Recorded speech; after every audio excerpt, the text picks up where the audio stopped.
आइए दोस्तों, हमने MPADPO का पुराना पेपर क्वेश्चन 2008 देख रहे हैं। हमने एविडेंस एक्ट से स्टार्ट कर रहे हैं हम लोग दोस्तों। IPC का मैं वीडियो अपलोड कर चुका और डाल चुका हूँ। ठीक है, ये MPADPO 2008 का पेपर है हमारा। आइए शुरुआत करते हैं, देखते हैं क्वेश्चन नंबर 31 जो बात करता है एविडेंस एक्ट के बारे में। तो निम्नलिखित में से कौन सा तथ्य है। तो दोस्तों यहाँ पर क्या पूछा गया हमसे, तथ्य के बारे में, फैक्ट के बारे में, कि कौन सा। यहाँ पर चार ऑप्शन है हमारे सामने। आइए देखते हैं। सोहन ने एक गाय देखी, दोस्तों ये तथ्य है। ठीक, मोहन ने सोहन से कहे जाने को कहा, दोस्तों कहा, ये भी एक तथ्य है। शीतल की बड़ी इज्जत है, ये भी एक तथ्य है। तो उपरोक्त सभी ऑप्शन यहाँ पर हमारे सही होंगे। ऑप्शन नंबर डी, ये सभी हमारे सत्य होंगे। ठीक है, ये क्वेश्चन नंबर 31 हमारा कंप्लीट हुआ। आइए चलते हैं क्वेश्चन नंबर 32 पर।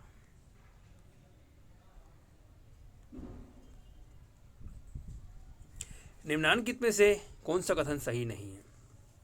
कौन सा कथन सही नहीं है। दंडिक कार्रवाइयों में तथ्य सुसंगत है कि अभियुक्त अच्छशील का है, सही है।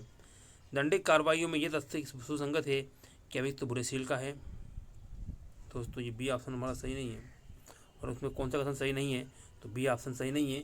आइए तो क्वेश्चन तीसरा भी देख लेते हैं। बुरेशील के साक्ष्य के रूप में पूर्व दोष सिद्धि सुसंगत है। और सिविल मामलों में यह तथ्य कि किसी एक व्यक्ति का सील ऐसा है जिसने नुकसानी की रकम को जो उसे मिलनी चाहिए पर प्रभाव पड़ता है, सुसंगत है। दोस्तों सही ऑप्शन नहीं है, तो 32 का सही ऑप्शन दोस्तों हमारा बी। दांडिक कार्रवाइयों में यह तथ्य सुसंगत है कि अभियुक्त बुरेशील का है। ठीक, बी ऑप्शन यहाँ पर हमारा सही होगा, खा। आइए नेक्स्ट क्वेश्चन 33। दस्तावेजों की अंतर्वस्तु साबित की जा सकेगी प्राथमिक साक्ष्य द्वारा, देती साक्ष्य द्वारा, प्राथमिक देती साक्ष्य दोनों द्वारा, या मौखिक साक्ष्य द्वारा। दोस्तों जो दस्तावेजों की अंत वस्तु है उसे साबित किया सकेगी दोस्तों प्राथमिक या देती साक्ष्य। सही है, तो सही ऑप्शन होगा हमारा सी, दोनों द्वारा। ठीक है, प्राथमिक साक्ष्य या देती साक्ष्य द्वारा, सी। आइए नेक्स्ट क्वेश्चन 34। विशेषज्ञों की राय कब सुसंगत होती है। चार ऑप्शन हमारे सामने, कब सुसंगत होती है। जब विज्ञान कला की किसी बात पर न्यायालय को राय बनानी हो, सही बात है। जब हस्तलेख या अंगुली चिन्हों की अनन्यता के बारे में निश्चय करना हो, ये भी सही है। जब किसी विदेशी विधि की किसी बात पर राय बनानी हो, या सभी मामलों में। दोस्तों सारे ही मामले यहाँ पर सही हैं, इसलिए ऑप्शन नंबर घा, डी सही होगा।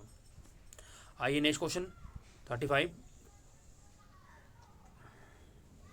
बा, सा तथा दा ने आ को कभी लिखते हुए नहीं देखा था, परंतु वे आ के हस्तलेख के संबंध में राय देते हैं।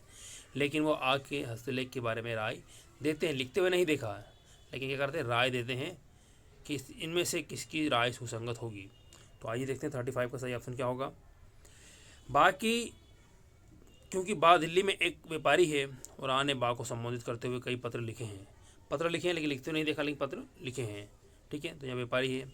अब सा, क्योंकि सा आ का लिपिक है और सा का कर्तव्य आ के पत्र व्यवहार को देखना तथा फाइल करना था। ठीक है, ये भी सुसंगत है। दा की, क्योंकि दा चा का दलाल है और आ द्वारा चा को लिखे पत्रों को चा ने दा के समक्ष बराबर रखा है तथा दा आ की सलाह ली है। तो सही ऑप्शन दोस्तों यहाँ पर हमारे क्या होगा, तो डी होगा। ठीक, डी ऑप्शन सही होगा। आइए चलते हैं नेक्स्ट क्वेश्चन 36। निम्नलिखित में से किसको साबित करना आवश्यक होगा। भारत राज्य क्षेत्र में लागू सभी विधियां इसको जरूरी है। बैंकों का ऋण संबंधी रिकॉर्ड, यूनाइटेड किंगडम की संसद द्वारा पारित पब्लिक अधिनियम, भारतीय सेना के लिए युद्ध की नियमावली। 236 का सही ऑप्शन है ऑप्शन नंबर बी, जरूरी होगा किसे दोस्तों, होगा बैंक का ऋण संबंधी रिकॉर्ड, ऑप्शन नंबर खा, बी सही होगा। आइए नेक्स्ट क्वेश्चन 37। कौन सा कथन असत्य है। यदि कोई संविदा कई पत्रों में अंतविष्ट है तो सही पत्र साबित करने होंगे। यदि कोई विनिमय पत्र 3 परतों सेट्स में लिखित है तो तीनों पत्रों को साबित प्रूफ करना होगा। यदि कोई संविदा किसी विनिमय पत्र में अंतविष्ट है तो वहाँ विनिमय पत्र साबित करना होगा, फिर कोई नहीं। दोस्तों ये कथन असत्य है, यदि कोई विनिमय पत्र 3 प्रतों में सेट में है, लिखित है, तीनों पत्रों को साबित करना उससे नहीं होता, इसे एक किसी पत्र को भी साबित करने से। तो ये ऑप्शन यहाँ पर हमारा बी सही होगा, ऑप्शन नंबर बी खा। आइए देखते हैं क्वेश्चन नंबर 38। बी को ए चोरी के लिए आयोजित करता है। बी को ए चोरी के लिए आयोजित करता है। ए के अनुसार बी ने यह चोरी सी के समक्ष स्वीकार की थी। ए न्यायालय से ये चाहता है कि न्यायालय ये विश्वास करे कि बी ने चोरी सी की स्वीकृति सी से की है और किसको ये स्वीकृति साबित सिद्ध करनी होगी, सी को, बी को, ए को, बी या सी को। 38 का दोस्तों सही ऑप्शन है ऑप्शन नंबर ए को, ऑप्शन नंबर सी गा। ठीक है, यहाँ पर साबित करना होगा दोस्तों, यहाँ पर ए को साबित करना होगा। आइए नेक्स्ट क्वेश्चन 39। भारतीय साक्ष्य अधिनियम की किस धारा में किसी विवाहित स्त्री द्वारा आत्महत्या के दुष्परिणाम के बारे में उपधारणा का प्रावधान किया गया है? किस धारा में किया गया है? एविडेंस की धारा 109 ए, धारा 11 ए, धारा 112 ए, धारा 113 ए। दोस्तों इसकी सही ऑप्शन होगा ऑप्शन नंबर डी, धारा 113 ए। ठीक, डी ऑप्शन सही होगा। आइए क्वेश्चन नंबर 40। एक व्यक्ति के पास चोरी के शीघ्र पश्चात चोरी का माल पाया गया। अब चोरी हुई दोस्तों और चोरी के शीघ्र ही पश्चात दोस्तों उसके पास माल पाया गया। जब तक उस माल पर अपने कब्जे का आधिपत्य का कारण न बता सके, न्यायालय उपधारित कर सकेगा कि वह चोर है। उसने माल को चुराया हुआ जानते हुए प्राप्त किया है, और दोस्तों सही बात है, वहाँ चोर है, ये उपधारणा करेगा। और उसने चुराया हुआ माल प्राप्त किया है, ये भी सही है। तो ऑप्शन नंबर दोनों का और खा, या तो जी खा या खा, सही ऑप्शन है ऑप्शन नंबर गा, सी। ठीक, आइए चलते हैं नेक्स्ट क्वेश्चन 41 पर। भारतीय साक्ष्य अधिनियम में विबंध से संबंधित प्रावधान किन धाराओं में किए गए हैं? एक अध्याय हमारा 8 जो विबंधन के बारे में बात करता है, उसमें धारा 3 धारा से है जो बात करती है। वो धारा कहाँ से स्टार्ट होती हैं? तो धारा 115 से लेकर 16 और 17 3 धाराएं। ऑप्शन नंबर ए सही होगा, का ए। ठीक है, 115 से 117 तक। आइए नेक्स्ट क्वेश्चन। मुख्य परीक्षा क्या होती है? ठीक है, हमारे ये एग्जामिनेशन जो होती है कि इसमें मुख्य परीक्षा, फिर पुनः परीक्षा है ना, प्रति परीक्षा होती है। तो मुख्य परीक्षा क्या होती है? किसी साक्ष्य की उस परीक्षाकार द्वारा परीक्षा जो से बुलाता है। सही बात है दोस्तों, मुख्य परीक्षा होती है जिस साक्ष्य ने बुलाया है वो परीक्षा उसकी मुख्य परीक्षा कहलाती है। और प्रतिपक्षी चाहे तो वो जो विरोधी चाहे नहीं तो उसे बुलाना चाहे तो वो प्रति परीक्षा, और फिर वो वही पक्ष का उसे बुलाना चाहे तो पुनः परीक्षा होती है। ठीक है, परीक्षा के बारे में आप एक बार देख लीजिएगा देखिए धाराओं में। तो इसका सही ऑप्शन दोस्तों यही होगा कि किसी साक्षी की उस पक्षकार द्वारा परीक्षा जो उसे बुलाता है। ऑप्शन नंबर का ए सही होगा। आइए नेक्स्ट क्वेश्चन देखते हैं। सूचक प्रश्न क्या होते हैं? दोस्तों उत्तर को सुझाने वाले होते हैं। ठीक है, और इसे देखते हैं। आइए देखते हैं, 4 ऑप्शन हमारे सामने हैं। मामले के तथ्य से संबंधित प्रश्न, प्रतिपक्ष के बारे में पूछा गया प्रश्न, उत्तर को सुझाने वाला प्रश्न। दोस्तों तो जैसे प्रश्न हैं, सूचक प्रश्न क्या होते हैं? तो उत्तर को सुझाने वाले प्रश्न, सही ऑप्शन सी होगा। ठीक है, ये 43। आइए 44। बी को पीटकर उसकी हत्या करने का ए अभियुक्त है, ए पे अपराध है कि उन्होंने बी की हत्या की। ठीक है, तो इस मामले में सुसंगत तथ्य कौन सा है? पिटाई के समय ए बी द्वारा जो कुछ भी कहा गया वो कथन क्या है? सत्य है। पिटाई के समय पास खड़े लोगों द्वारा जो कुछ भी कहा गया वो भी एक तथ्य है। और पिटाई के तुरंत बाद ए ने जो कुछ कहा वो भी तथ्य है। तो उपयुक्त सभी ऑप्शन सही होंगे। ऑप्शन नंबर घ, डी। आइए नेक्स्ट क्वेश्चन 45। स्वीकृति कौन से कथन होते हैं? स्वीकृति जो मौखिक रूप से कहे हों में हो, जो दस्तावेजी रूप में हों, जो इलेक्ट्रॉनिक रूप में अंतर्विष्ट हों, या सभी। तो 45 का सही ऑप्शन होगा सभी, ऑप्शन डी यहाँ पर सही होगा। आइए 46। न्यायालय में उपस्थित हुए बिना ही कुछ परिस्थितियों में जिनका वर्णन भारतीय साक्ष्य अधिनियम की धारा 32 में किया गया है, कुछ व्यक्तियों जो कथन सुसंगत माने जाते हैं, निम्नलिखित में से कौन सा इस श्रेणी में शामिल नहीं है? जो मिल नहीं सकते, जो साक्ष्य देने में असमर्थ हो गए हैं, जो न्यायालय के समक्ष प्रस्तुत होने से इच्छुक नहीं हैं, जिनकी उपस्थिति बिना विलंब के नहीं हो सकती। दोस्तों नहीं है, जो न्यायालय के समक्ष प्रस्तुत होने के इच्छुक नहीं हैं। ऑप्शन नंबर सी गा सही होगा। आइए 47, जब किसी संस्वीकृति अन्यथा सुसंगत हो तो भी किन परिस्थितियों में असंगत हो जाएगी? किन परिस्थितियों में हो जाएगी? आइए देखते हैं। जब उसे गुप्त रखने के वचन के अंतर्गत किया गया था, जब संस्वीकृति करने वाला व्यक्ति शराब के नशे में था, जब यह प्रश्नों के उत्तरों में की गई थी कि जिनका उत्तर देना अभिरक्षा के लिए आवश्यक नहीं था, उपयुक्त में से कोई नहीं। तो दोस्तों सही ऑप्शन यहाँ पर हमारा घा है, उपयुक्त में से कोई नहीं, डी। आइए नेक्स्ट क्वेश्चन 48, पुलिस अधिकारी के समक्ष की गई संस्वीकृति का प्रावधान भारतीय साक्ष्य अधिनियम की धारा में दिया गया है? 24, 25, 26, 27। और दोस्तों संस्वीकृति का जो प्रावधान है वो एविडेंस एक्ट की धारा 25 में बताया गया है। ऑप्शन नंबर बी खा सही होगा। आइए 49, निम्नलिखित में से क्या सही नहीं है? कोई भी तथ्य जो किसी विबंधक तथ्य का हेतु दर्शित करता है सुसंगत नहीं है। सुसंगत है दोस्तों, ये ऑप्शन सही नहीं है। तो क्या सही नहीं है? यही सही नहीं है। ठीक है, ए ऑप्शन यहाँ पर गलत होगा, सही होगा ए सही नहीं है, तो ये दोस्तों सही नहीं है। आइए नेक्स्ट क्वेश्चन 50 पर देखते हैं।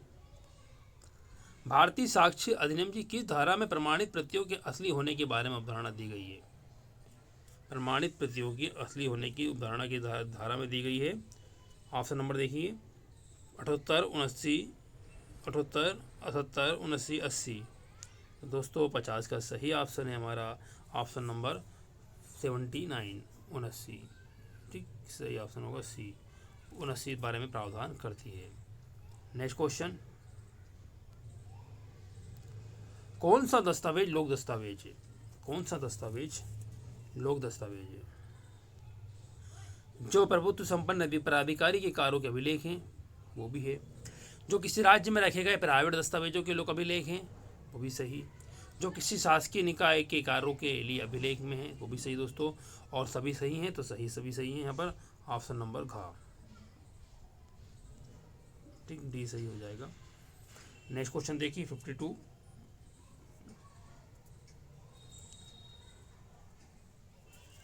गवाह की परीक्षा के समय कौन सा प्रश्न नहीं पूछा जा सकेगा?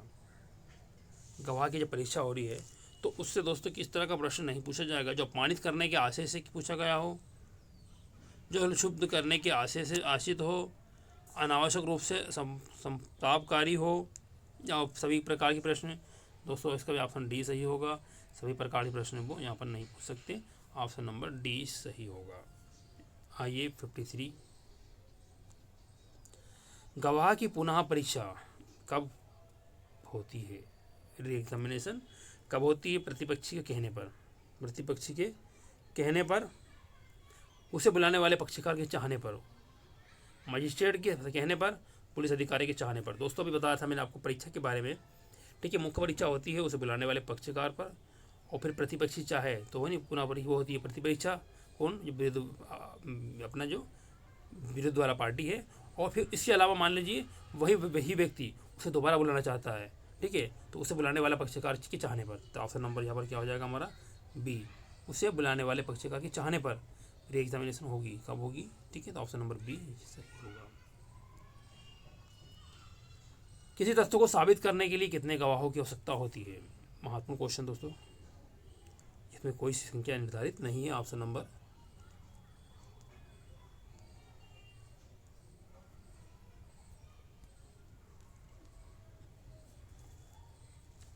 किसे साक्ष्य देने में पूर्ण रूप से अक्षम माना गया है? किसे माना गया है पूर्ण रूप से अक्षम? जो पागल है, जो अतिवृद्ध है, जो छोटा बालक शिशु है, इनमें से कोई नहीं दोस्तों। तो इनमें से कोई नहीं, ये सभी लोग सक्षम हैं। ठीक है, पागल जब व्यक्ति वो कुछ अंतरालों में सही हो जाता है, स्वस्थ मस्तिष्क हो जाता है, वो अपने दे सकता है। ठीक है, बालक की देखा जाएगा परिस्थितियों को, तो यहाँ पर सही ऑप्शन है इनमें से कोई नहीं, डी ऑप्शन सही होगा। नेक्स्ट क्वेश्चन 56, इलेक्ट्रॉनिक अभिलेख की अंतर्वस्तु भारतीय साक्ष्य अधिनियम की किस धारा के अनुसार साबित की जा सकेगी? दोस्तों, इलेक्ट्रॉनिक से संबंधित जो भी धाराएं हैं वो धारा ए और बी के होंगी, क्योंकि वो बाद में जोड़ी गई हैं। पहले इससे संबंधित इलेक्ट्रॉनिक संबंधित प्रावधान इसमें नहीं थे, ठीक, संशोधन करके जोड़ा गया है। तो इसका 56 का सही ऑप्शन हमारा होगा ऑप्शन नंबर घ डी 63B। नेक्स्ट क्वेश्चन, भारतीय साक्ष्य अधिनियम की धारा 14 के अंतर्गत प्रयुक्त मन की दशा का प्रकट करती है, क्या प्रकट करती है? आशय, उपेक्षा, सद्भाव, सभी। 57 का भी दोस्तों सही ऑप्शन है, हमारी धारा 14 बात करती है ये सभी। ऑप्शन नंबर डी सही होगा। नेक्स्ट क्वेश्चन 58, ठीक है दोस्तों। अब हमारा नया एक्ट स्टार्ट होता है 68 से, SC ST एक्ट, अनुसूचित जाति जनजाति अत्याचार निवारण अधिनियम 1989, ठीक, जिसको बात करती है क्वेश्चन नंबर 58।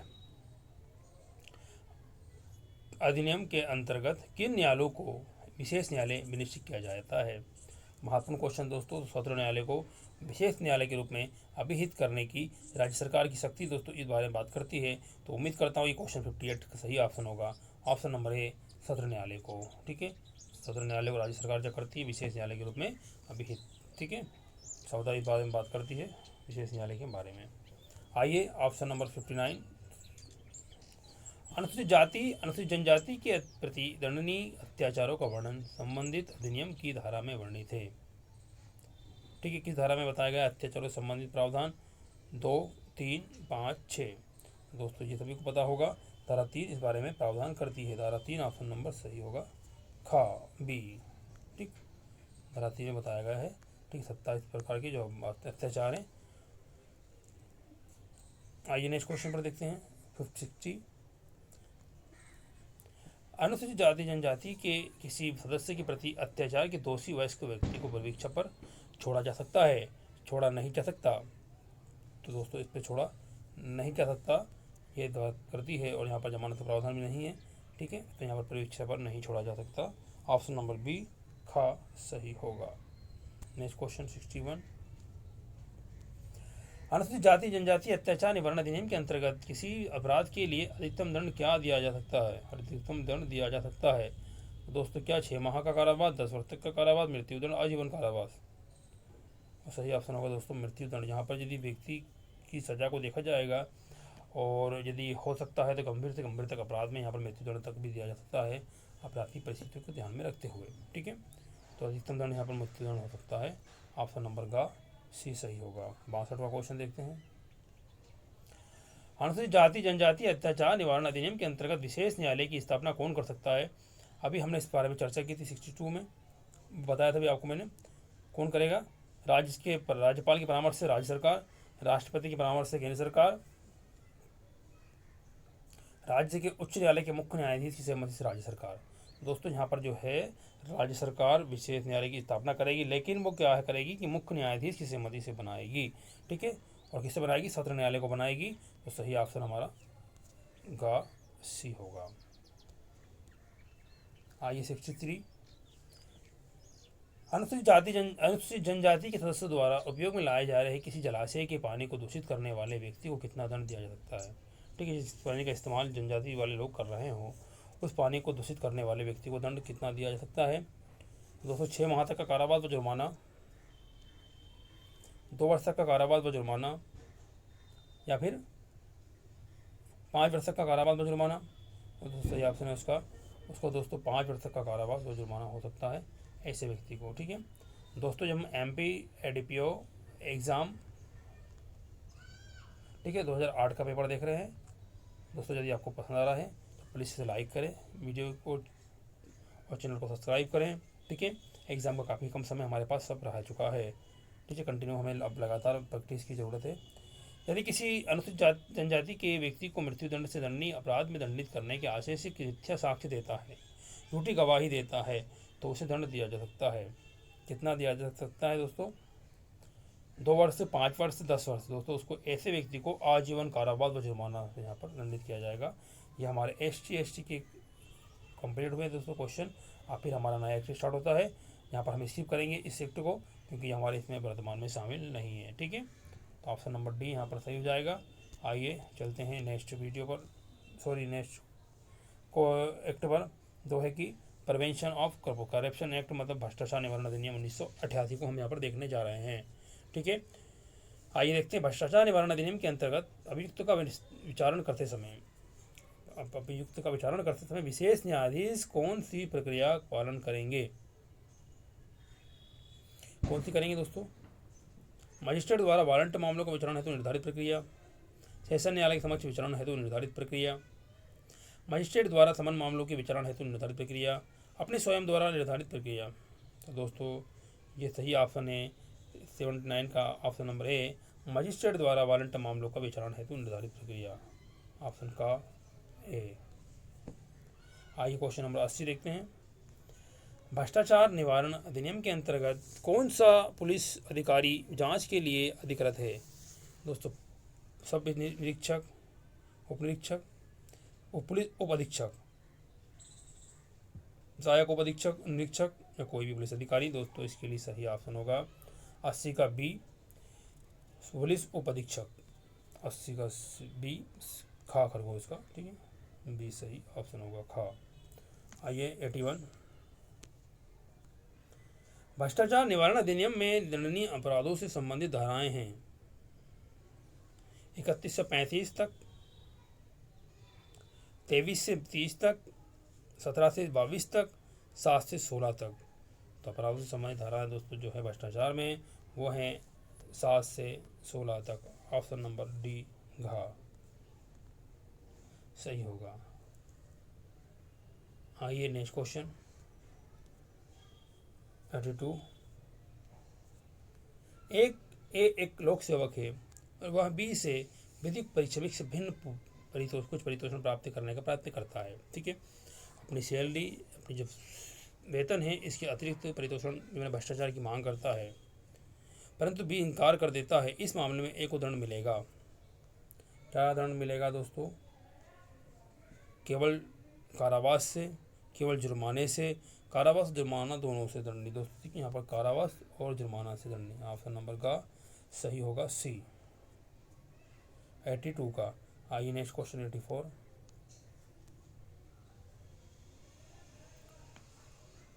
भ्रष्टाचार निवारण अधिनियम में कौन से कृत्य दंडनीय माने गए हैं? लोक सेवक द्वारा रिश्वत लेना दोस्तों दंडनीय है। लोक सेवक को प्रभावित करने हेतु धन लेना ये भी है। लोक सेवक के साथ व्यक्तित्व प्रभाव का प्रयोग करने हेतु धन लेना ये भी है। ठीक है, ऑप्शन सभी सही हैं। ऑप्शन नंबर घा डी सही होगा। आइए 84, भ्रष्टाचार निवारण अधिनियम के अंतर्गत विशेष न्यायालय के निर्णय के विरुद्ध अपील कहाँ होती है? तो दोस्तों कहाँ पर होगी इसके विरुद्ध अपील? सत्र न्यायाधीश, संबंधित उच्च न्यायालय, सर्वोच्च न्यायालय, राज्य स्तरीय न्यायाधिकरण में। दोस्तों इसकी अपील जो होगी वो होगी वो संबंधित उच्च न्यायालय, जिस राज्य के हैं उस राज्य के उच्च न्यायालय में। ऑप्शन नंबर बी खा सही होगा। आइए 85 देखते हैं। भ्रष्टाचार निवारण अधिनियम के अंतर्गत किसी अपराध का अभियुक्त क्या बचाव पक्ष का गवाह बन सकता है? यदि हाँ यदि वह निवेदन करे, नहीं हाँ यदि सरकार चाहे, हाँ यदि न्यायालय चाहे। दोस्तों बन सकता है यदि वो निवेदन करे। तो ऑप्शन नंबर यहाँ पर 85 का ए सही होगा। आइए आम से एक्ट दोस्तों शुरू होता है हमारा।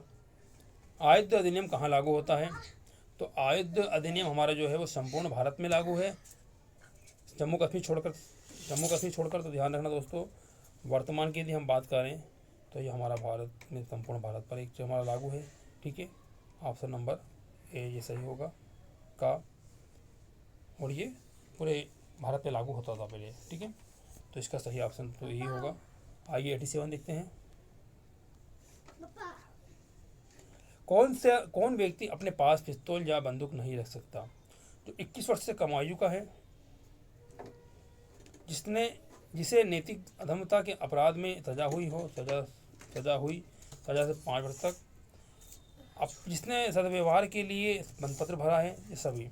दोस्तों जिससे सजा हुई हो 5 साल तक वो नहीं रख सकता, और सद्भाव के लिए बंधपत्र भरा है वो भी व्यक्ति। तो देखिए सही ऑप्शन होगा ऑप्शन नंबर घा, डी सही होगा। आइए 88 देखते हैं। आयुध अधिनियम के अंतर्गत गोला बारूद की परिभाषा में क्या सम्मिलित नहीं है? क्या सम्मिलित नहीं है? तो दोस्तों रॉकेट बम है, पलीता तथा घर्षण ट्यूब हैं, गोला बारूद निर्माण की मशीन है, अग्निशस्त्र इसमें नहीं है। 88 का सही होगा ऑप्शन नंबर डी, घा। 89 कोई व्यक्ति एक साथ कितने अग्निशस्त्र आधिपत्य में रख सकता है?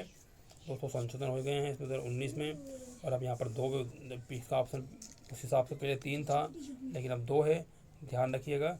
इसका ऑप्शन ए है सही, और वर्तमान में 2 रख सकता है, ठीक है, ध्यान रखिएगा। ऑप्शन नंबर समझ में यहाँ पर थोड़ा सा संशोधन को देखिएगा। आइए नेक्स्ट क्वेश्चन देखते हैं 19।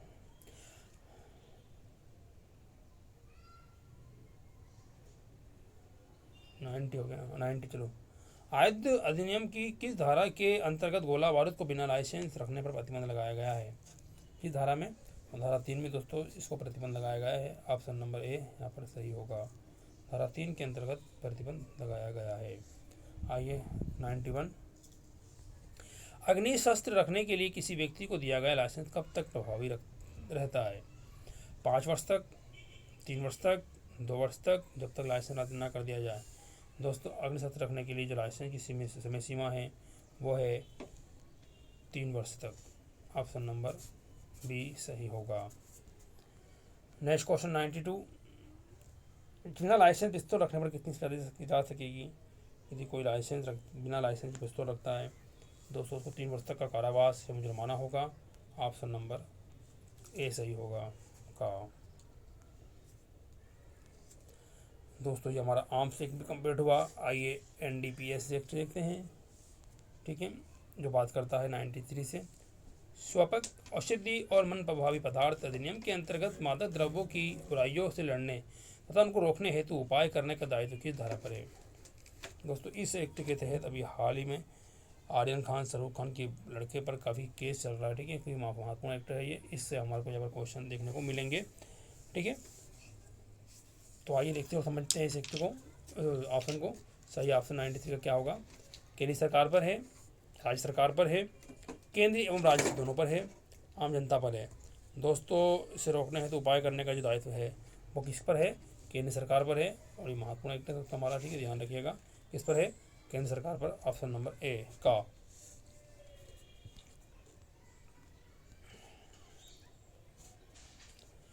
स्वापक औषधि और मन प्रभावी पदार्थ अधिनियम के संबंध में अवैध व्यापार में निम्नलिखित है, अवैध व्यापार में सम्मिलित है।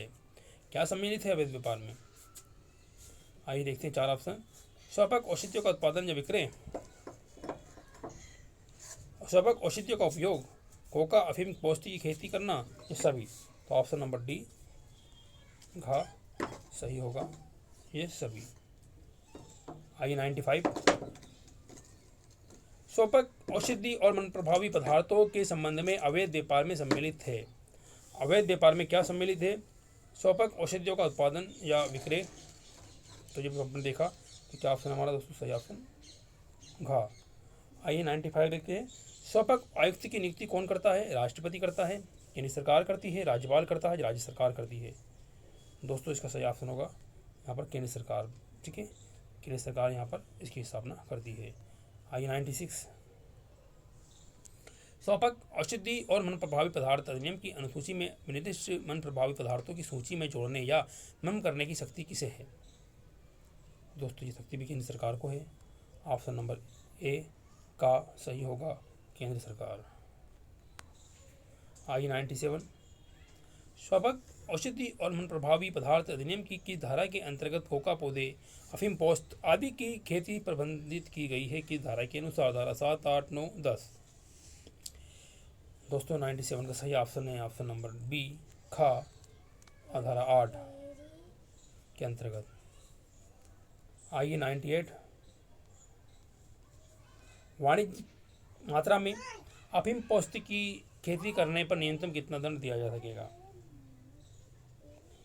6 माह का कारावास जुर्माना, 5 वर्ष तक का कारावास जुर्माना, 10 वर्ष तक का कारावास व जुर्माना, 2 लाख रुपए तक का जुर्माना। दोस्तों न्यूनतम दंड जो दिया जा सकेगा वो है 10 वर्ष तक का कारावास और जुर्माना। ठीक है, ऑप्शन नंबर सी। 99, अफीम कोका पौधे आदि की अवैध खेती के किए जाने की तुरंत सूचना देने की जिम्मेदारी किसकी है? प्रत्येक पंच की, प्रत्येक सरपंच की, प्रत्येक सरकारी अधिकारी की, इन सभी की। तो उम्मीद करता हूँ इसका सही ऑप्शन होगा ऑप्शन नंबर प्रत्येक अधिकारी की। ऑप्शन नंबर का सी यहाँ पर सही होगा। आइए नेक्स्ट क्वेश्चन 100। शोपक औषधि और मन प्रभावी पदार्थ अधिनियम के अंतर्गत किसी अपराध के लिए अधिकतम कितना दंड दिया जा सकेगा? 20 वर्ष का कारावास, आजीवन कारावास, मृत्युदंड, 10 वर्ष का कारावास। दोस्तों यहाँ पर अधिकतम हो सकता है दंड हमारा मृत्युदंड। ठीक है, ऑप्शन सी। नेक्स्ट क्वेश्चन, ऐसे अफीम पौध या कोका पौधों जिनकी खेती अवैध रूप से की गई हो को कुर्क करने का आदेश दे सकता है? कौन दे सकता है? प्रथम श्रेणी न्यायिक मजिस्ट्रेट, सशक्त किया गया राजपात्रिक अधिकारी, राज्य सरकार द्वारा सशक्त कोई मजिस्ट्रेट, या उपरोक्त सभी लोग। तो ऑप्शन नंबर डी सही होगा, सभी लोग। अब दोस्तों हमारा स्टार्ट होता है अगला एक्ट, एमपी एक्साइज एक्ट। ठीक है, आइए देखते हैं। मध्य प्रदेश आबकारी अधिनियम के अंतर्गत मादक औषधि में क्या सम्मिलित नहीं है? भांग, सिद्धि, महुआ, गांजा। तो क्या सम्मिलित नहीं है इसमें? तो भी सम्मिलित नहीं है महुआ, बाकी भांग, सिद्धि, गांजा इसकी परिभाषा दी गई है। सही ऑप्शन होगा हमारा ऑप्शन नंबर सी। आइए नेक्स्ट क्वेश्चन 103। मध्य प्रदेश आबकारी अधिनियम के अंतर्गत मदिरा की परिभाषा में क्या अभिप्रेत है? क्या अभिप्रेत है? शुद्ध अल्कोहल, शराब, ताड़ी, बियर।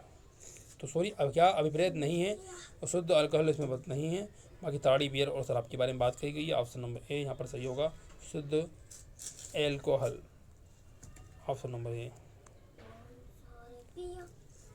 मध्य प्रदेश आबकारी अधिनियम के अंतर्गत मदिरा के संबंध में क्या राजस्व में सम्मिलित नहीं है? शासित नहीं है, न्यायालय द्वारा अधिरोपित, दंड, कर, शुल्क। दोस्तों 104 का सही ऑप्शन है, न्यायालय द्वारा अधिरोपित। ठीक है, यह यहाँ पर इसमें शामिल नहीं है, सम्मिलित नहीं है। ऑप्शन नंबर यहाँ पर इसका बी होगा। आइए नेक्स्ट क्वेश्चन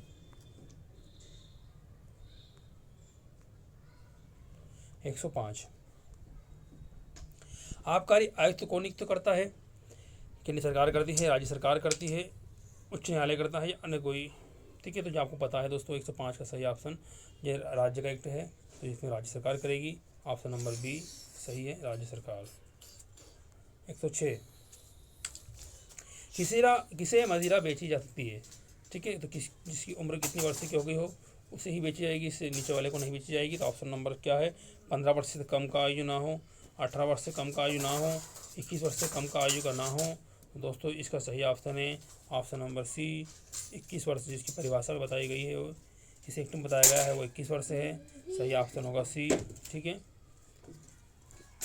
आइए नेक्स्ट क्वेश्चन 107 देखते हैं। मध्य प्रदेश आबकारी अधिनियम के प्रावधानों के उल्लंघन में मदिरा बेचने पर अधिनियम की किस धारा में अभियुक्त को दंडित किया जाएगा? धारा 18, धारा 25, धारा 30, धारा 34।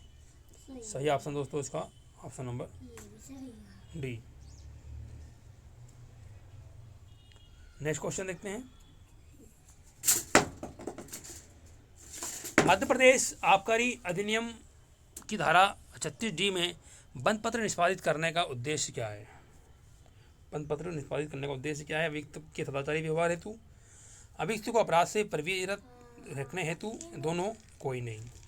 दोस्तों ऑप्शन इसका सही ऑप्शन होगा बी। ठीक है, प्रवृत्त रखने हेतु, ऑप्शन नंबर बी सही होगा। आइए नेक्स्ट क्वेश्चन 109। यदि मदिरा के किसी अधिकृत विक्रेता का नौकर मध्य प्रदेश आबकारी अधिनियम के प्रावधानों का उल्लंघन करता पाया जाता जाए तो उसे किसे दंडित किया जाएगा? नौकर को, मालिक को, या दोनों को? दोनों को किया जाएगा दोस्तों। ऑप्शन नंबर घ डी सही है। आइए 110, मध्य प्रदेश आबकारी अधिनियम की धारा 23 से 34 और 35 आदि के अंतर्गत दंडनीय किसी अपराध के अभियुक्त को बिना वारंटी के कौन गिरफ्तार कर सकता है?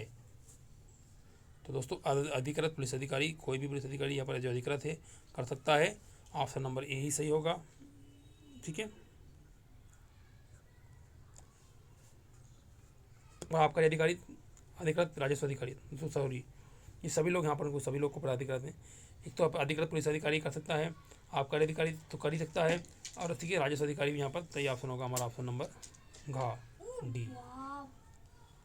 आइए 111, 5 किलो महुआ का परिवहन किया गया जो कि मध्य प्रदेश आबकारी अधिनियम की धारा 37 में दंडनीय है। इस मामले में किसकी रिपोर्ट पर संज्ञान नहीं लेगा? इसकी संज्ञान नहीं लेगा। ठीक है, तो आइए देखते हैं 111 का ऑप्शन। कलेक्टर, अधिकृत जिला आबकारी, पुलिस अधिकारी। दोस्तों सही ऑप्शन होगा ऑप्शन नंबर का।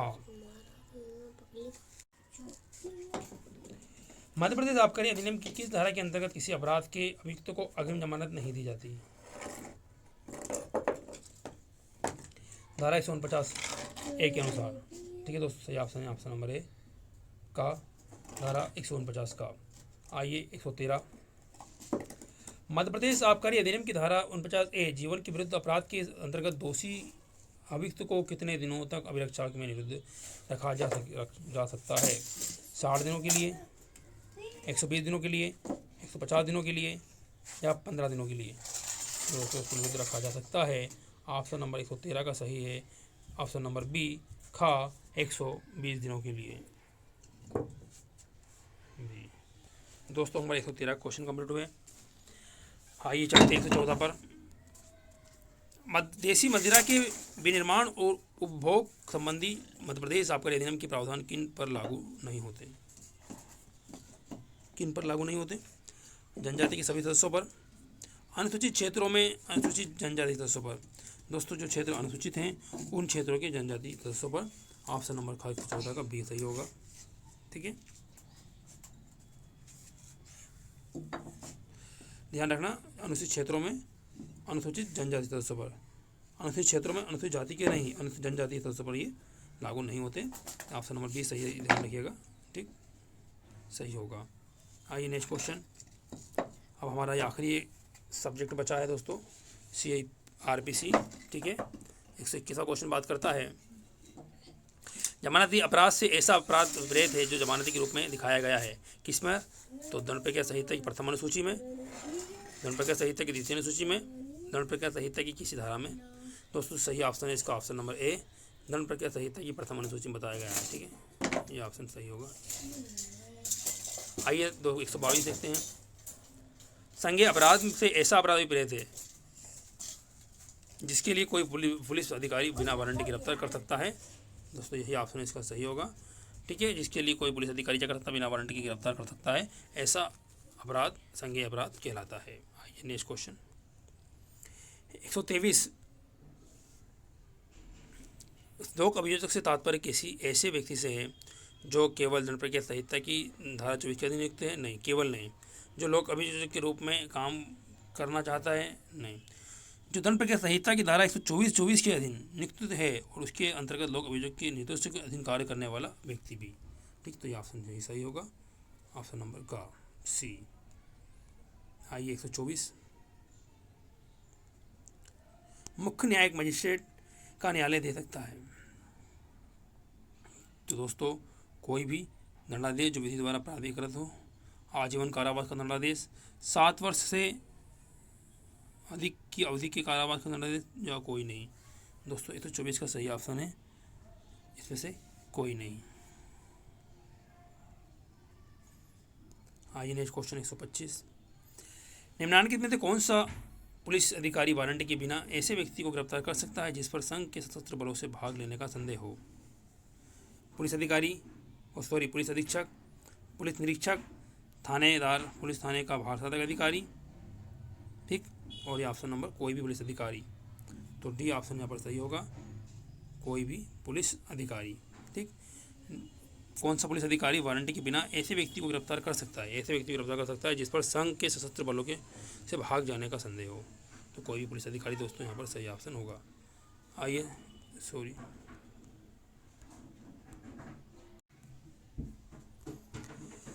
सीआरपीसी की किस धारा के अंतर्गत दमन की तामील संबंधित व्यक्ति के परिवार के या उसके साथ रहने वाले किसी वयस्क पुरुष सदस्य के पास समन को छोड़कर की जा सकती है? किस धारा में बताया गया है?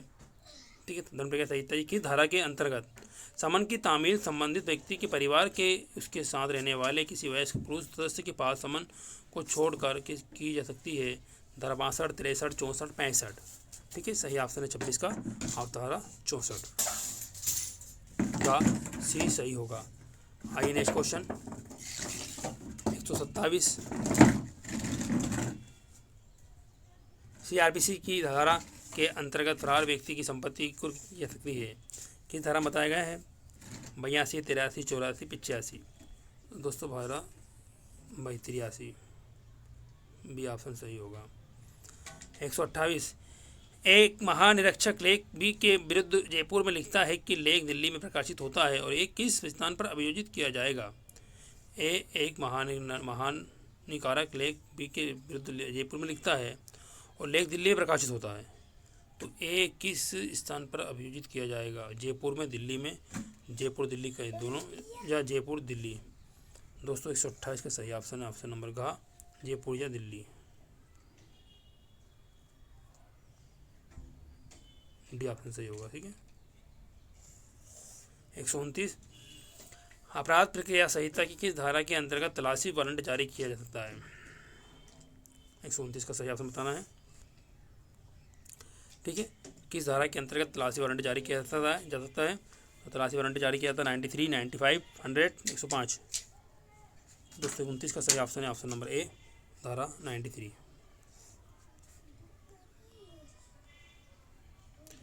आइए नेक्स्ट क्वेश्चन 130। किस अपराध के लिए एक दोषित व्यक्ति को परिशांति कायम रखने के लिए बंद पत्र निष्पादित करने को कहा जा सकता है? विरुद्ध जमाव के, बलवा वाले को, आपराधिक विद्रास या सभी के द्वारा? तो ऑप्शन नंबर डी सभी। आइए 131। यदि कोई व्यक्ति कोई अश्लील वस्तु विक्रय के लिए रखता है तो उस व्यक्ति से सदाचार के लिए बंधक निष्पादित करने की अपेक्षा कौन कर सकता है? न्यायिक मजिस्ट्रेट प्रथम श्रेणी, कार्यपालक मजिस्ट्रेट, पुलिस अधिकारी, सिविल अधिकारी, सिविल न्यायाधीश। तो ऑप्शन नंबर यहाँ पर सही होगा बी, कार्यपालक मजिस्ट्रेट उसे यहाँ पर अनुरोध कर सकता है। ठीक है। 132। दंड प्रक्रिया संहिता की धारा 125 के अंतर्गत पत्नी, बच्चों तथा माता पिता के भरण पोषण का प्रावधान किया गया है। मध्य प्रदेश राज्य में कौन इस धारा के अंतर्गत भरण पोषण की मांग कर सकता है? अवयस्क छोटा भाई, चाचा जो कि अपना भरण पोषण करने में असमर्थ है, पिता अथवा माता के माता पिता, विधवा बहन। 231 का सही ऑप्शन है सी, माता पिता के माता पिता। ठीक है, सी यहाँ पर सही होगा। Next question 133। यदि किसी थाने का भारसाधक अधिकारी एफआईआर दर्ज करने से इनकार कर देता है तो सीआरपीसी की धारा 154 के अनुसार एफआईआर का सार किसे भेजना चाहिए? कलेक्टर को, अधीक्षक को, मुख्यमंत्री को, राज्यपाल को? तो ये सभी को मालूम होगा। इसका सही ऑप्शन है अधीक्षक। ठीक है, पुलिस अधीक्षक को, बी ऑप्शन सही होगा। 134। को बलात्कार से संबंधित अपराध में गिरफ्तार करके अन्वेषण के लिए अभिरक्षा में निरुद्ध किया गया है। को बलात्कार के संबंधित अपराध में गिरफ्तार कर अन्वेषण के लिए अभिरक्षा में निरुद्ध किया गया है, उसको अधिकतम कितने समय तक अभिरक्षा में दिया जा सकता है? 15 दिन, 60 दिन, 90 दिन, 24 घंटे? दोस्तों 134 का सही ऑप्शन है ऑप्शन नंबर सी, 90 दिन। ठीक है, के लिए दिया जा सकता है। आइए 135। भारतीय दंड संहिता के अध्याय 20 के अंतर्गत दंडनीय किसी अपराध का संज्ञान सामान्यतः निम्नलिखित में से किसके द्वारा प्रस्तुत परिवाद पर लिया जाएगा? पीड़ित व्यक्ति के, पुलिस अधिकारी के, सामाजिक कार्य में रुचि रखने वाले व्यक्ति के, इनमें से कोई भी? दोस्तों 135 का सही ऑप्शन है ऑप्शन नंबर ए का पीड़ित व्यक्ति के, ठीक है, ए। आइए 136, निम्नलिखित में से कौन सा कथन सत्य है? आप पर बाण के साथ कथित समय पर कथित स्थान में छल करने का अभियोग है। आरोप में वह रीति जिससे आने बा के साथ छल किया वो परिणित करनी होगी। दोस्तों कथन सत्य है, ये ऑप्शन यहाँ पर हमारा सही होगा, ठीक है। और देखते हैं नेक्स्ट क्वेश्चन, नेक्स्ट ऑप्शन। ए पर वस्तु विशेष की विशेष समय और विशेष स्थान में चोरी करने का अभियोग है। ये अवश्य है कि आरोप में वह रीति परिणित हो जिसने चोरी की गई है। गलत। आ पर कथित समय पर कथित स्थान पर बा की हत्या करने का अभियोग है। यह आवश्यक है कि आरोप में वह रीति कथित हो जिसे बा ने बा की हत्या की। नहीं, तो सही ऑप्शन हमारा ये हो गया। आइए देखते हैं 37। दंड प्रक्रिया संहिता की धारा 206 के अंतर्गत छोटे अपराधों के लिए जुर्माने की अधिकतम राशि क्या है? और छोटे अपराधों की जुर्माने की राशि अधिकतम भैया वो है 1000 रुपये। सी गा। 138, सेशन न्यायालय के समक्ष किसी विचारण में यदि न्यायाधीश की राय है कि उक्त अपराध अन्यथा सेशन न्यायाधीश द्वारा विचारणीय नहीं है तो वह मामले को विचारण के लिए भेजेगा मुख्य न्यायिक मजिस्ट्रेट को, प्रथम श्रेणी न्यायिक मजिस्ट्रेट को, अतिरिक्त सेशन न्यायाधीश को, मुख्य न्यायिक मजिस्ट्रेट या किसी अन्य प्रथम श्रेणी न्यायिक मजिस्ट्रेट को। ऑप्शन नंबर डी घा सही होगा। आइए 39,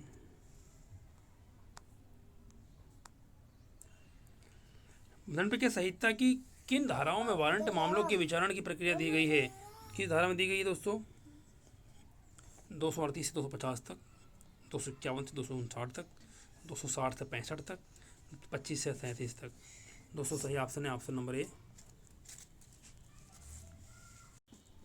ऑप्शन नंबर ए सही होगा। आइए 140, निम्नलिखित में से किस अपराध के लिए संक्षिप्त विचारण नहीं किया जा सकता?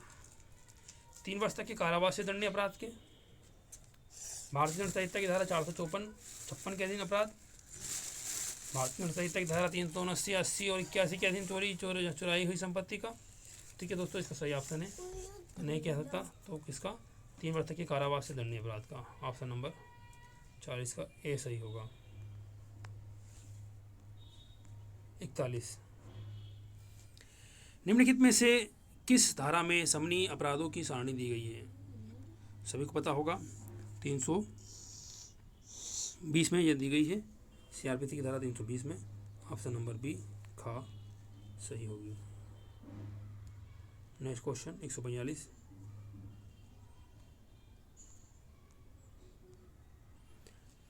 हाँ, दंडादेशों को निलंबन परिहार करने की शक्ति अपराध का दंड प्रक्रिया संहिता में किसमें दी गई है, किसे दी गई है? राष्ट्रपति को, राज्यपाल को, सरकार को, मुख्यमंत्री को। ठीक है, तो ये दी गई है दोस्तों। ऑप्शन नंबर सी सरकार को। 143, दंड प्रक्रिया संहिता की धारा में अग्रिम जमानत का प्रावधान किया गया है। महत्वपूर्ण धारा दोस्तों, धारा 438। ऑप्शन नंबर सी, ठीक, सी में 438 में प्रावधान किया गया है। 144, यदि कोई अपराध केवल जुर्माने से दंडनीय है तो उसे अपराध का संज्ञान लेने के लिए सीमा काल क्या होगा? ऐसे सफारी सीमा काल 6 माह होगा। 145, सीआरपीसी की धारा 360 के अंतर्गत सदाचरण की परीक्षा पर किसे छोड़ा जा सकता है? किसे छोड़ा जा सकता है? जो व्यक्ति 21 वर्ष से कम आयु का नहीं है, जो व्यक्ति 21 वर्ष से कम का आयु का है, कोई स्त्री या सभी लोग। तो ठीक है दोस्तों, सभी ऑप्शन सही होगा डी। आइए 146 देखते हैं। सर, अपराधी को दंड प्रक्रिया संहिता की धारा 306 के अंतर्गत समाधान कब दिया सकता है? अन्वेषण के दौरान, जांच के दौरान, विचारण के दौरान, किसमें से कोई नहीं। ऑप्शन नंबर डी, इनमें से कोई नहीं सही ऑप्शन होगा। आइए 147, विधि विरुद्ध जमाओं को तितर बितर करने का समादेश कौन दे सकता है? कार्यपालक मजिस्ट्रेट, न्यायिक मजिस्ट्रेट, थानेदार। दोस्तों या तो कार्यपालक मजिस्ट्रेट दे सकता है या फिर थानेदार। ऑप्शन नंबर डी सही होगा। आइए 48 148। सीआरपीसी की धारा 144 के अंतर्गत आशंकित खतरे या न्यूसेंस को रोकने के लिए कौन आदेश दे सकता है? जिला मजिस्ट्रेट दे सकता है, उपखंड मजिस्ट्रेट दे सकता है, राज्य सरकार द्वारा सशक्त किया गया मजिस्ट्रेट। तो सभी दोस्तों यहाँ पर दे सकते हैं। 148 का सही ऑप्शन होगा डी।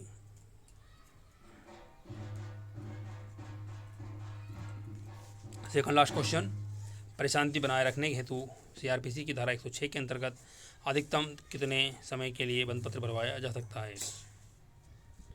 3 वर्ष, 2 वर्ष, 6 माह, 3 माह। दोस्तों ये भराया जा सकता है अधिकतम 3 माह के लिए। ऑप्शन नंबर ए सही होगा। आइए लास्ट क्वेश्चन देखते हैं।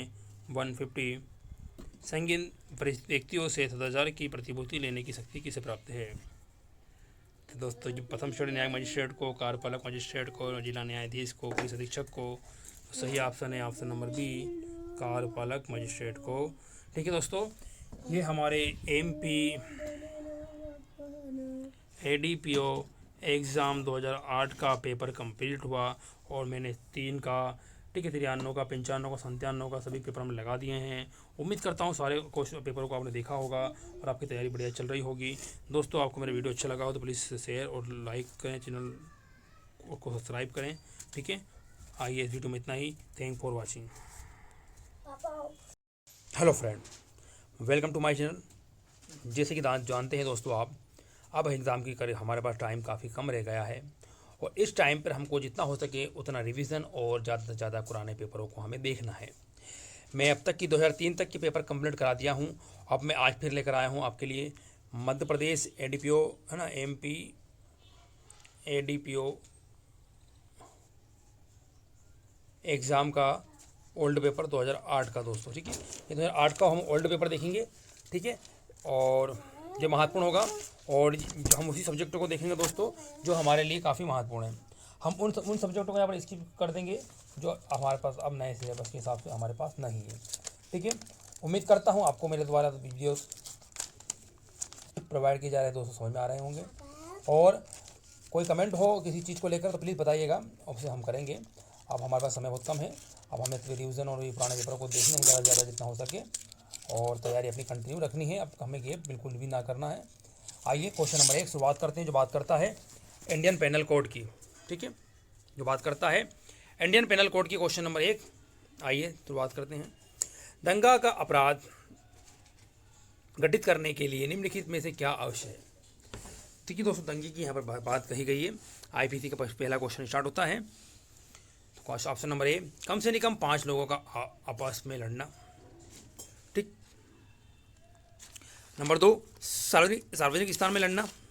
नंबर 3, किसी बाजार में लड़ना। नंबर 4, हथियारों का प्रयोग करना। तो दोस्तों दंगे की जो परिभाषा IPC में दी गई है 159 में, तो उसके हिसाब से हमें सही ऑप्शन बताना है। ठीक है, तो इसमें सही ऑप्शन है सार्वजनिक स्थान में लड़ना। ऑप्शन नंबर बी यहाँ पर सही होगा, सार्वजनिक स्थान में लड़ना।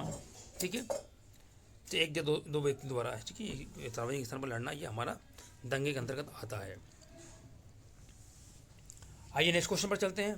क्वेश्चन नंबर 2, या को दीवार से घिरे स्थान में प्रवेश कराकर या उसमें ताला लगा देता है और इस प्रकार का किसी भी दिशा में नहीं जा सकता, आने निम्नलिखित में से कौन सा अपराध किया है? दोस्तों देखिए, ये धारा हमारी 340 और 40 में बताया गया है IPC की धाराओं में।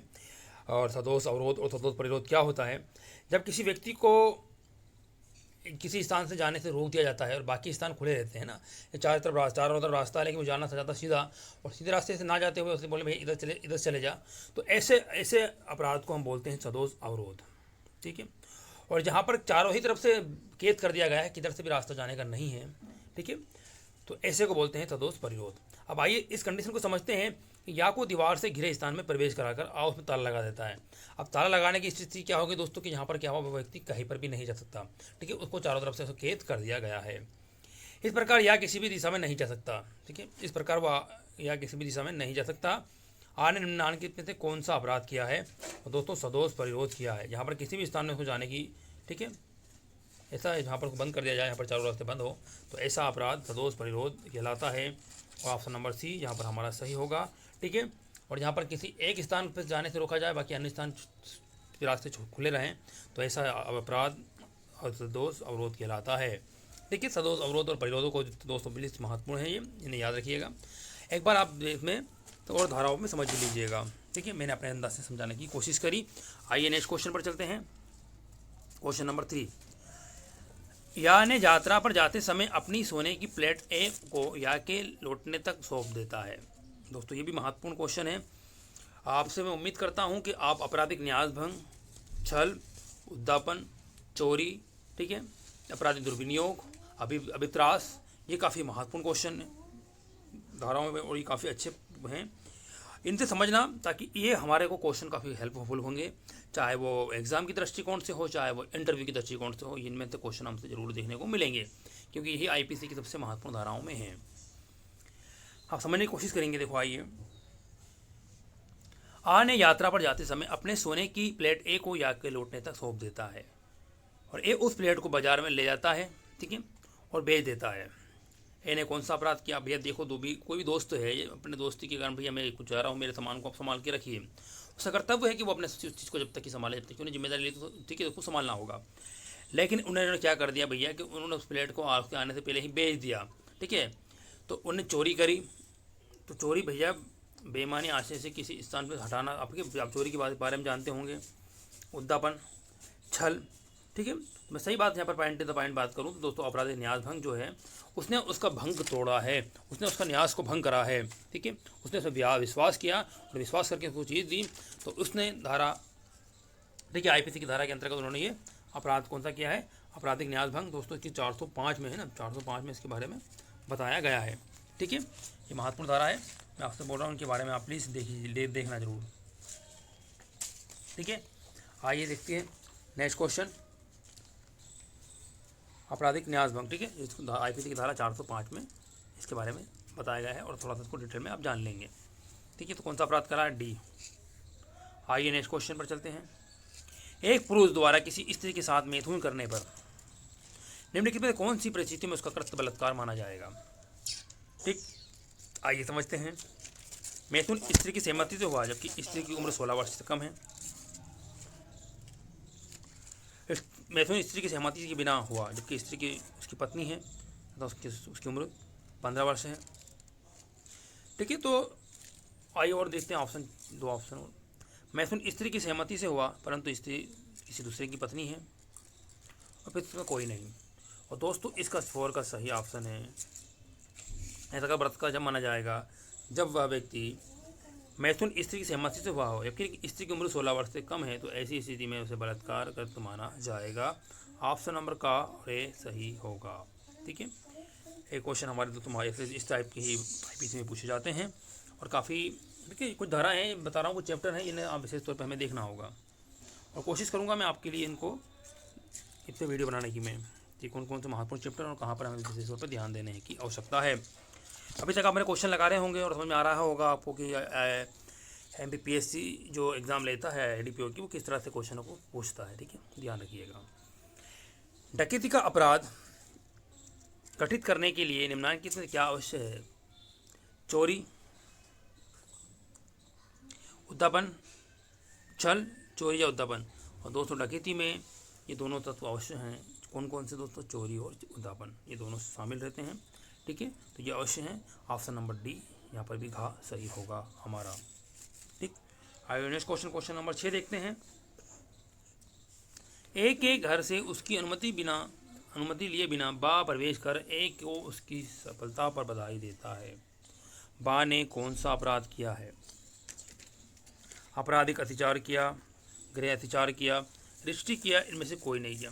तो ए के घर से उसकी अनुमति के बिना बा प्रवेश कर ए को उसकी सफलता पर बधाई देता है। देखिए, वो किसी चीज़ में सफल हुआ होगा और ऐसी सफलता के लिए उसने उसकी अनुमति नहीं ली और उसके घर में घुस गया। तो दोस्तों, इनमें से कोई अपराध यहाँ पर गठित नहीं होगा। इसमें ना तो अपना आपराधिक अत्याचार करा, ना गृह अत्याचार करा, ना रिश्ती करा। उसका 6 का सही ऑप्शन होगा दोस्तों, ऑप्शन नंबर डी खा, ठीक है। उसने इनमें से कोई नहीं अपराध करा उसने। आइए नेक्स्ट क्वेश्चन, क्वेश्चन नंबर 7 देखते हैं। भारतीय दंड संहिता में जालसाजी कूटरचना के अपराध से संबंधित कुछ धाराओं में सन 2000 के विशेष अधिनियम द्वारा संशोधन किया गया। इसमें सूचना तकनीकी अधिनियम 2000, ठीक है। तो ये 2000 का बना हुआ एक्ट है हमारा, ठीक है। इसी संशोधन किया गया। आइए और देखते हैं। CRPC संशोधन अधिनियम नहीं, ट्रेडमार्क अधिनियम, भारतीय साक्ष्य अधिनियम। दोस्तों इसका सही ऑप्शन है, ऑप्शन नंबर ए ही सही ऑप्शन है, सूचना प्रौद्योगिकी RT सूचना तकनीकी अधिनियम 2000। आइए नेक्स्ट क्वेश्चन पर देखते हैं। क्वेश्चन नंबर 8, द्विविवाह अपराध से संबंधित भारतीय दंड संहिता की धारा 494 से कौन प्रभावित होते हैं, ठीक है। तो 494 में प्रावधान किए गए दोस्तों द्विविवाह के बारे में, ठीक है। यह धारा महत्वपूर्ण। तो उसमें क्या कौन प्रभावित होते हैं? केवल हिंदू होते हैं, हिंदू पुरुष, हिंदू महिलाएं होती हैं, मुस्लिम पुरुष होते हैं, सभी धर्मों के पुरुष होते हैं। और दोस्तों इसमें सही ऑप्शन आ रहा है यहाँ पर इनके पुराने पेपर के अनुसार, तो ये बता रहे हैं हिंदू पुरुष और हिंदू महिलाएं इसके अंतर्गत आती हैं, ठीक है। या आप देख लीजिएगा, हिंदू पुरुष और हिंदू महिलाएं इसके अंतर्गत आती हैं, बी ऑप्शन। नेक्स्ट क्वेश्चन देखते हैं। क्वेश्चन नंबर 9, निम्नलिखित में से कौन सी दशा मानहानि नहीं है? मानहानि तो महत्वपूर्ण है ये भी। लाछन का प्रकाशन, किसी मृतक पर लाछन लगाना, किसी कंपनी पर लाछन लगाना। दोस्तों लाछन का प्रकाशन करना भी मानहानि है, मृतक पर भी लाछन लगाना भी मानहानि है, और कंपनी पर भी लाछन लगाना मानहानि है। किसी लोक सेवक के लोक आचरण के संबंध में राय रखना, ये मानहानि नहीं हो सकती। इसलिए इसका सही ऑप्शन होगा हमारा ऑप्शन नंबर बी। बाकी सब ये है लाछन प्रकाशन, ये दोस्तों मानहानि है नहीं है, तो ये है मृतक की लाछन, ये भी है दोस्तों। कंपनी पर लाछन लगाना ये भी, ठीक है। सही ऑप्शन होगा हमारा डी, ये नहीं है। नेक्स्ट क्वेश्चन देखते हैं। एक सिविल वाहन चलाने से बाघ को प्रतिवीरित रोकने के लिए आपके घर को जलाने की धमकी देता है। कौन सा अपराध कारित करता है? आपराधिक अभित्रास करता है, रजिस्ट्री करता है, न्याय भंग करता है, इनमें से कोई नहीं। दोस्तों ऐसा अपराध हमारा आपराधिक अभित्रास माना जाएगा, ठीक है। क्या माना जाएगा? आपराधिक अभित्रास माना जाएगा, जिसके बारे में IPC की धारा, ठीक है, इसके बारे में IPC की धारा हमारी कौन सी है? आपराधिक अभित्रास के बारे में 503 इस बारे में प्रावधान करती है, ठीक है। तो धारा 503 IPC की आप देख लीजिएगा, ठीक है। तो ये यहाँ पर ऑप्शन नंबर ए सही हो जाएगा। ये नेक्स्ट क्वेश्चन पर चलते हैं।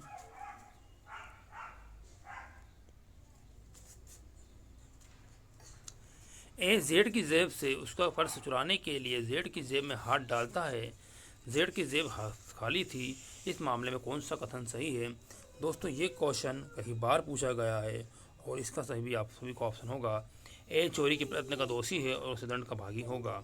ऑप्शन नंबर डी यहाँ पर हमारा सही होगा, ठीक है। कई बार पूछा जा चुका है कई एग्जामों में, ठीक है। इसे याद रखिएगा 511 धारा में हमारा। आइए नेक्स्ट क्वेश्चन पर चलते हैं। क्वेश्चन नंबर 12, दंड विधियों की भिन्नों की गणना करने में आजीवन कारावास को कितने वर्ष के कारावास का तुल्य माना जाएगा? 14 वर्ष तक का, 12 वर्ष का, 20 वर्ष तक का कारावास और 7 वर्ष तक का कारावास। दोस्तों सही ऑप्शन है हमारा ऑप्शन नंबर सी का 20 वर्ष तक के कारावास के तुल्य माना जाएगा, ठीक है। 20 वर्ष तक के कारावास सही ऑप्शन होगा हमारा 12 का गा, ठीक है, सी। आइए नेक्स्ट क्वेश्चन 13, भारतीय दंड संहिता की किस धारा में संपत्ति की प्राइवेट प्रतिरक्षा के अधिकार का विस्तार मृत्यु कारित करने तक बताया गया है? महत्वपूर्ण धारा और महत्वपूर्ण क्वेश्चन, और ये कई बार मैं आपको बता चुका हूँ कि क्या बोलते हैं हमारे जो साधारण अपवाद हैं, अध्याय 4, ये काफ़ी महत्वपूर्ण है। इससे हर बार हम क्वेश्चन देखने को मिलता है, ठीक है। उसके बाद अध्यायों को भी याद करें, इस अध्याय में कौन कितनी धाराएं हैं, ठीक है। तो इससे हमारे को क्वेश्चन यहाँ पर सही होने की संभावना है। तो ये 320 दोस्तों ये हमारे कहीं से ये सही ऑप्शन नहीं हो पाएगा, ठीक है, क्योंकि उसमें 76 से लेकर 106 धाराएं टोटल है, ठीक है, आपराधिक उसमें काय में साधारण अपवाद में। तो ठीक है, तो ये ऑप्शन हमारा डी यहाँ पर ए गलत हो जाएगा। अब बचे 3 ऑप्शन में हमें सही ऑप्शन ढूंढना है, ठीक है। 100, 103 और 105। दोस्तों इसका सही ऑप्शन है हमारा 13 का गा 103। दोस्तों 103 हमको मृत्यु कारित करने तक का विस्तार यहाँ पर बताया गया है किसी कंडीशन में। 103, 112 इसके बारे में प्रावधान करती है, बताती है। आइए नेक्स्ट क्वेश्चन 14, भारतीय दंड संहिता की अंतिम धारा किस अपराध के लिए दंड का प्रावधान करती है? अपराध करने हेतु उकसाने के लिए, अपराध करने का प्रयत्न, अपराध करने की योजना बनाना, अपराध करने की तैयारी करना। अभी बताया दोस्तों मैं आपको चोरी के बारे में, तो अपराध का प्रयत्न करने के बारे में आखिरी हमारी चोरी आईपीसी की आखिरी धारा 511 दो इस बारे में बात करती है। ठीक है, ये याद रखिएगा, महत्वपूर्ण है। इस तरह से क्वेश्चन पूछा गया। नेक्स्ट क्वेश्चन 15वां क्वेश्चन देखते हैं। ए जो कि भारत का नागरिक है, इंग्लैंड में हत्या करता है, वह इंदौर में पाए जाने पर पुलिस द्वारा गिरफ्तार किया जाता है। ए को हत्या के लिए कहाँ विचारित किया जाएगा? भारत की राजधानी नई दिल्ली में, मध्य प्रदेश की राजधानी भोपाल में, इंदौर में जहाँ वहाँ पाया गया, भारत में किसी भी स्थान पर दोस्तों इंदौर में ही उसका विचरण किया जाएगा जहाँ पर वो पाया गया। सही ऑप्शन है ऑप्शन नंबर सी गा। आइए नेक्स्ट क्वेश्चन।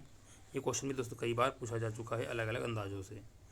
न्यायालय का अधिकार ए वाई को गिरफ्तार करने के लिए न्यायालय द्वारा आदेशित किए जाने पर तथा समग्र जांच के पश्चात ये विश्वास करके कि जेड की वाई है, जेड को गिरफ्तार करता है, ए ने कौन सी भूल कर दी?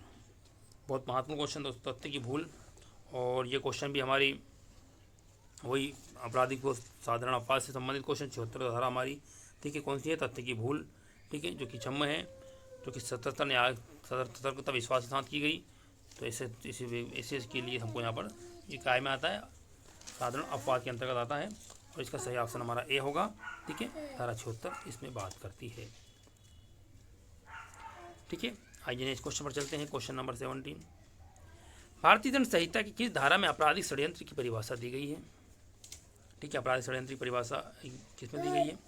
तो दोस्तों 120A में परिभाषा दी गई है और दंड का प्रावधान 120B में किया गया है। दो धाराएं टोटल आपराधिक षड्यंत्र के बारे में बात करती हैं। ठीक है, तो सही ऑप्शन है हमारा ऑप्शन नंबर ए बी खा।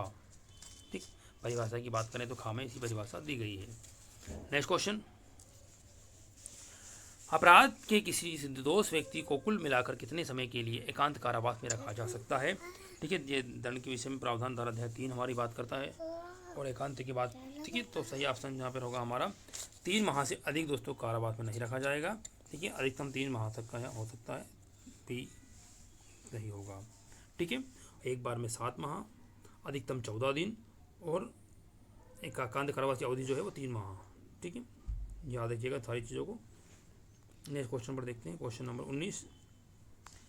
न्यायालय में झूठी गवाही देने के लिए अभियुक्त को कितना दंड दिया जा सकता है? 7 वर्ष तक का कारावास, 7 वर्ष तक का कारावास में जुर्माना, 7 वर्ष तक का कारावास व जुर्माना, 5 वर्ष, ये दोनों रिपीट है दोस्तों। 19 का 2 क्वेश्चन यहाँ पर रिपीट है। ठीक है, 7 वर्ष दोनों ये या जुर्माना है, सॉरी रिपीट नहीं, सॉरी यहाँ पर एवं जुर्माना या जुर्माना, तो एवं जुर्माना ये ऑप्शन सही होगा, ऑप्शन नंबर बी। ठीक है, ध्यान रखिएगा, झूठी गवाही देने के लिए 7 वर्ष तक का कारावास एवं जुर्माना लगे आ जाएगा। आइए नेक्स्ट क्वेश्चन में चलते हैं। Question number 20। दहेज मृत्यु के लिए भारतीय दंड संहिता की धारा 304B के अंतर्गत कितनी सजा दी जा सकती है? ठीक है, तो कितनी सजा दी सकती है? तो आजीवन कारावास की सजा दी जा सकती है, 10 वर्ष तक के कारावास की सजा, 7 वर्ष तक के कारावास की सजा, मृत्युदंड। दोस्तों यहाँ पर कितनी सजा दी जा सकती है? तो सही ऑप्शन है आजीवन कारावास की सजा यहाँ पर दी जा सकती है। ऑप्शन नंबर 120 का ए सही होगा। Question number 21। भारतीय दंड संहिता में स्त्री शब्द घोतक है किसका? 15 वर्ष से ऊपर की आयु वाली किसी महिला का, 18 वर्ष से ऊपर किसी महिला का, 21 वर्ष से ऊपर किसी महिला का, जन्मजात बालिका सहित किसी भी आयु की महिला का। और दोस्तों हमारी ये परिभाषाएं जो बात करती है तो ये इसमें यही बताया गया है कि जन्मजात बालिका सहित किसी भी आयु की महिला, ठीक है, के अंतर्गत आती है। ऑप्शन नंबर डी घा यहाँ पर सही होगा। आइए क्वेश्चन नंबर 22 देखते हैं। भारतीय दंड संहिता में अवैध शब्द निम्नलिखित में से किस पर लागू होता है? जो अपराध हो, जो विधि द्वारा प्रतिसिद्ध हो, जो सिविल कार्यवाही के लिए आधार उत्पन्न करती हो, सभी स्थिति में। तो दोस्तों सही ऑप्शन डी सभी स्थिति में। कोई कृत अपराध नहीं है यदि वहाँ किया जाता है 7 वर्ष से कम आयु के बालक द्वारा, सही बात है। 5 वर्ष से कम आयु के बालक द्वारा, 10 वर्ष से कम आयु के बालक द्वारा, 12 वर्ष से कम आयु के बालक द्वारा। दोस्तों इस एक्ट के तहत यदि हम बात करें उसकी परिभाषा, ठीक है, उसके तहत तो यहाँ पर सही ऑप्शन दोस्तों हमारा होगा 7 वर्ष से ये 82 धारा 82 की बात करती है, ठीक है। कि 7 वर्ष से कम बालक द्वारा किया गया कार्य अपराध नहीं होगा। ठीक है, तो यह ऑप्शन नंबर ए का सही होगा। आइए नेक्स्ट क्वेश्चन पर चलते हैं। क्वेश्चन नंबर 24, अपराध के अपवादों में दुर्घटना को शामिल करने के लिए निम्नलिखित में से कौन सा तत्व आवश्यक है? यह दुर्घटना दुर्भाग्य से घटित हुई हो, विधिपूर्ण कार्य को विधिपूर्ण तरीके से करने में हुई हो, उचित सतर्कता और सावधानी बरती गई हो, और फिर सभी। देखिए दोस्तों, मैं आपको हर बार फिर बता रहा हूँ कि अपराध जो अपवाद है, हमारा अपवाद वाले जो चैप्टर है अध्याय 4, इससे कितने क्वेश्चन देखो, 3-4 क्वेश्चन में फिर देखने को इस 2008 में भी मिल गए हैं। ठीक है, तो सही ऑप्शन यहाँ पर डी होगा। दुर्घटना दुर्भाग्य से हुई हो, विधिपूर्ण कार्य को विधिपूर्ण तरीके से करने में हुई हो, और उचित सतर्कता और सावधानी बरती गई हो। ठीक है, तो ये सभी यहाँ पर हमारा सही होगा, ऑप्शन नंबर डी। ठीक, 80 दुर्घटना के बारे में बात करती है। देखिए आईपीसी धारा, ये बात को ध्यान रखें तो ये काफ़ी हमारे लिए बहुत महत्वपूर्ण हो जाएगा। नेक्स्ट क्वेश्चन देखिए, किस अपराध के विरुद्ध प्राइवेट प्रतिरक्षा का अधिकार उपलब्ध नहीं है? ठीक है, आगे देखिए, फिर भी प्राइवेट प्रतिरक्षा के बारे में बात कही गई है। तो आपराधिक अधिचार में है, हिस्ट्री में भी है, चोरी में भी, जालसाजी में इसमें नहीं है दोस्तों। जालसाजी हमारे यहाँ पर ऑप्शन नंबर बी सही हो जाएगा। जालसाजी में नहीं है, बी। नेक्स्ट क्वेश्चन 26, बाघ को शाह की हत्या के लिए आ उकसाता है और इस मामले में निम्नलिखित में से कौन सा कथन सही है? यदि शाह को बाघ नहीं मारता है तो आ उसको दंडित नहीं किया जाएगा। यदि बाघ आग का एक बच्चा है तथा वह शाह की जगह दा को मार देता है तो आ को दंडित नहीं किया जाएगा। शाह की हत्या बा नहीं करता है तो भी आ को दंडित किया जाएगा। आ को दंडित नहीं किया जाएगा यदि शाह को मारने में बा असफल है। और 226 का सही ऑप्शन है, यदि शाह की हत्या बा नहीं करता है तो भी आ को दंडित किया जाएगा। सही ऑप्शन क्या है दोस्तों हमारा? ऑप्शन नंबर गा, सी। उम्मीद करता हूँ आपको समझ में आ रही होगा और अब आपने अभी तक सारे एक्टों को पढ़ लिया होगा। ठीक है, अब हमारा रिवीजन चल रहे होंगे। 27वां क्वेश्चन देखते हैं। कोई करार सहमति आपराधिक षड्यंत्र कहलाती है यदि 2 या अधिक व्यक्तियों की अवैध कृत्य करने के लिए सहमत होते हैं। सही बात है। यदि करार सहमति के कारण अनुसरण में उसके सभी पक्षकारों द्वारा कोई अवैध कार्य किया जाता है, नहीं। यदि सहमति के अनुसरण में उसके द्वारा कम से कम एक पक्षकार द्वारा कोई अवैध कार्य किया जाता, नहीं। दोस्तों इसका सही ऑप्शन हमारा ऑप्शन नंबर ए, 2 या अधिक व्यक्ति किसी अवैध कृत्य को करने के लिए सहमत होते हैं। ठीक है, तो यह आपराधिक षड्यंत्र सही ऑप्शन है ए, आ का। ठीक, 27 क्वेश्चन दोस्तों। ठीक है, 27 क्वेश्चन आईपीसी के हमने अभी तक देखे। सोचिए कितना बड़ा पार्ट है हमारा। आईपीसी से सिविल जज में 15 क्वेश्चन पूछे जाते हैं और डीएलओ और अन्य एग्जामों में 215 क्वेश्चन मिनिमम यहाँ से हमको देखने को मिलते ही हैं। ठीक है, तो आईपीसी हमारा बहुत महत्वपूर्ण चैप्टर। अध्याय 4 सबसे महत्वपूर्ण चैप्टर। मानव शरीर पर प्रभाव डालने वाला अध्याय 16। ठीक है, संपत्ति अध्याय 17। इनको थोड़ा विशेष तौर पर आप देखेंगे। आइए, बलवा के मामलों में निम्नलिखित में से निम्नलिखित में से क्या अवश्य नहीं है? तो क्या जरूरी नहीं है भैया? एक विधि विरुद्ध जमाव, बलवा करने में अग्रस्त सभी सदस्यों द्वारा हिंसा का प्रयोग, बलवा करने में अग्रस्त सदस्यों में से किसी एक का हिंसा का प्रयोग, समान उद्देश्य को अग्रसर करने में हिंसा या बल का प्रयोग। दोस्तों 28 का सही ऑप्शन है। इसमें क्या अवश्य नहीं है? तो दोस्तों बलवा करने में अग्रस्त सभी सदस्यों द्वारा हिंसा का प्रयोग करना ये जरूरी नहीं है। ठीक है, ऑप्शन नंबर बी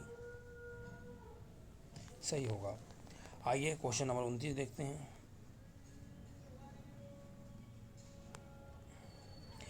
धर्म के आधार पर विभिन्न समूहों के बीच शत्रुता का संप्रवर्तन करने को भारतीय दंड संहिता की किस धारा में दंडित किया जाता है?